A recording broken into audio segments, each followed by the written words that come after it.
भगवान श्री कृष्ण का जन्मोत्सव इस साल बिल्कुल एक अलग अंदाज में मनाया गया। कान्हा की नगरी मथुरा में भी पिछले सालों की तुलना में इस बार जन्माष्टमी कोरोना काल के नियमों को देखते हुए मनाई गई। मथुरा में परंपरा के अनुसार आधी रात को श्री कृष्ण जन्म स्थान पर कन्हैया ने जन्म लिया। कान्हा का जन्म होते ही पूरे ब्रज में जय कन्हैया लाल की के जयकारों से गूंज उठे। जन्म होते ही ठाकुर जी का पंचगव्य से स्नान किया गया। गाय के दूध से अभिषेक होने के बाद ठाकुर जी का दही, घी, बूरा, शहद और दूध से दिव्य अभिषेक हुआ। ये पहला मौका है जब भगवान श्री कृष्ण का जन्मोत्सव बिना भक्तों के मनाया गया। ब्रज के मंदिरों में सिर्फ संतों और सेवायतों की मौजूदगी में सभी परंपराएं पूरी की गई। कोरोना संक्रमण के कारण मंदिरों में भक्तों के प्रवेश पर प्रतिबंध रहा।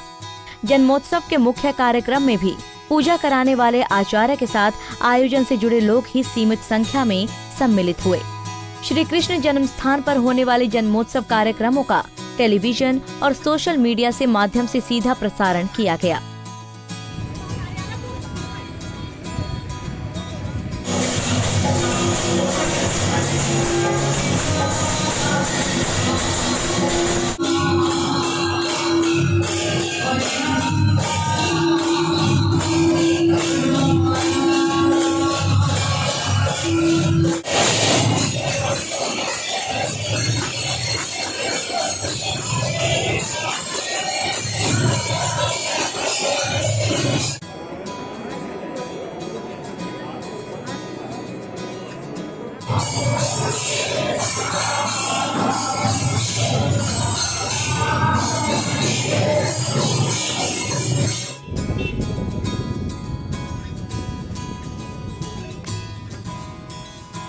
ये पहली ऐसी जन्माष्टमी रही जो कोरोना संक्रमण के कारण एकदम सूनी रही।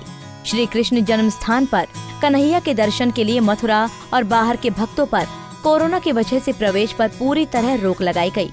साथ ही मथुरा के प्रवेश मार्गों पर भी पुलिस का कड़ा पहरा रहा।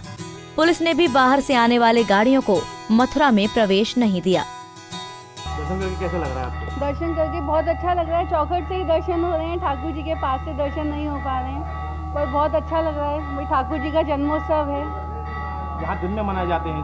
हाँ, दिन में हमारे शालिग्राम से स्वयं प्रकट ठाकुर जी हैं, श्री राधा रमण लाल, तो दिन में ही दर्शन मनाए। कोरोना की वजह से कैसे दर्शन हो पा रहे हैं? कोरोना की वजह से दर्शन तो बहुत ही अद्भुत है। दर्शन तो ठाकुर जी के अद्भुत ही हैं हमेशा। धूमधाम से मनाया जा रहा है जैसे पहले मनाया जाता था? हाँ, आम जनता के लिए धूमधाम से नहीं होगा, पर हम लोगों के यहाँ तो सब धूमधाम से ही ठाकुर जी का वृंदावन तो हर घर में ठाकुर जी विराजते हैं।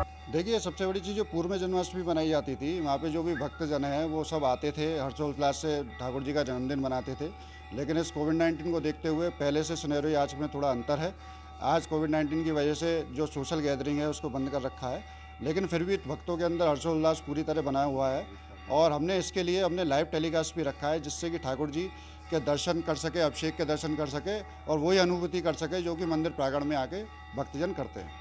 आज ठाकुर जी का सब जगह 12 बजे जन्म हुआ, लेकिन आपके यहाँ पहले ही सुबह हो गया, क्या कारण? एक्चुअल में इसका कारण थोड़े ना है। ये पुराने अगर देखा जाए, हमारे ठाकुर जी का जो स्वयं प्रकट ठाकुर जी हैं और इनका जो प्रकट समय था वो भोर का ही था, तो उसको ध्यान में रखते हुए हमारे यहाँ जो अभिषेक बनता है वो सुबह ही बनता है।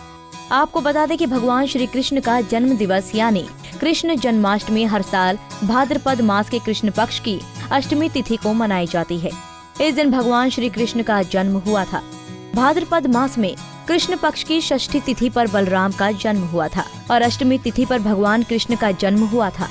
हमारे शास्त्रों और पुराणों में भगवान कृष्ण के जन्म का बहुत सुंदर वर्णन मिलता है। श्रीमद् भगवत गीता में लिखा है, जब भगवान कृष्ण का जन्म हुआ था तो उस समय पर रोहिणी नक्षत्र था। इस दिन अर्धरात्रि में सिर्फ भगवान कृष्ण के दर्शन करने के लिए चंद्रमा का उदय हुआ था। मथुरा से मदन सारस्वत की रिपोर्ट।